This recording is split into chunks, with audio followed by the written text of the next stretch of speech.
Thanks, Esther. First of all, corruption on the continent is a huge problem. It varies in scale.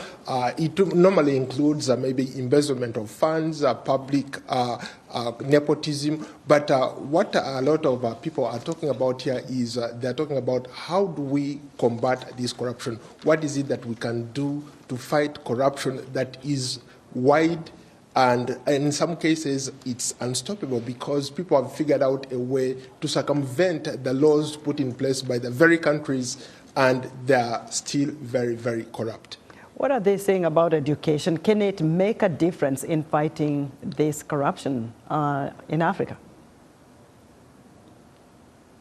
Absolutely. Education is key. Awareness is key. A lot of our scholars here are talking about the simple fact that if they started educating people at a very young age about corruption, it could help. But you also have an issue where the most educated people are using the system, the very system of fighting corruption. You have a lot of highly educated people who have figured out how to beat the system. So how do you address that? I think what a lot of people here agree on is that there are ways to curb corruption. One of the most effective ways that has worked, especially here in the West, is exposing corruption. And how do you expose that? You expose it through educating the masses, through civil society.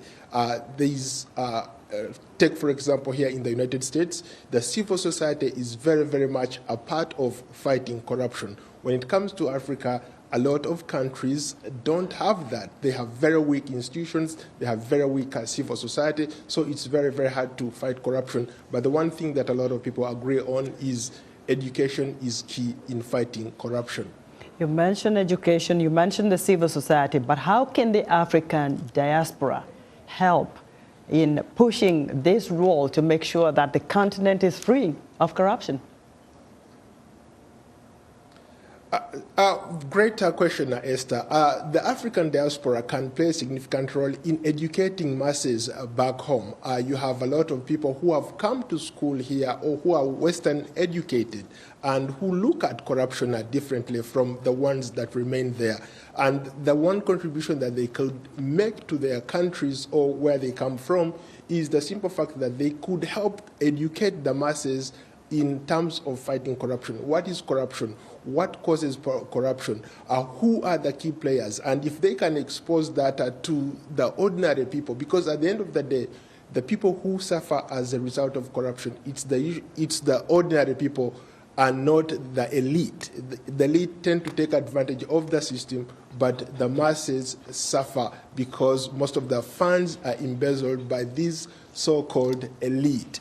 And so the role of the diaspora could not be more critical if they were to engage with their people back home.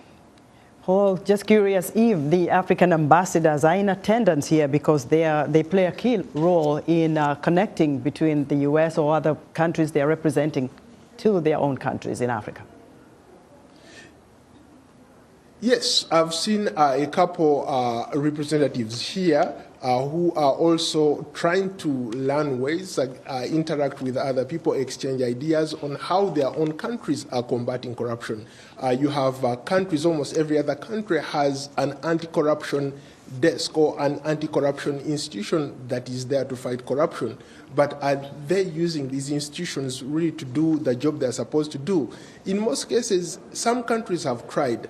Of course, there's those who have succeeded at fighting corruption, but largely a lot of countries still suffer from that lack of maybe strong institutions, laws in place that fight corruption.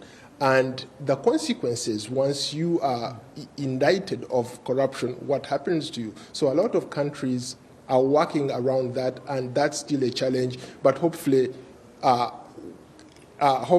think things will eventually work out once all these people figure out that they can fight corruption with the laws that they have in place.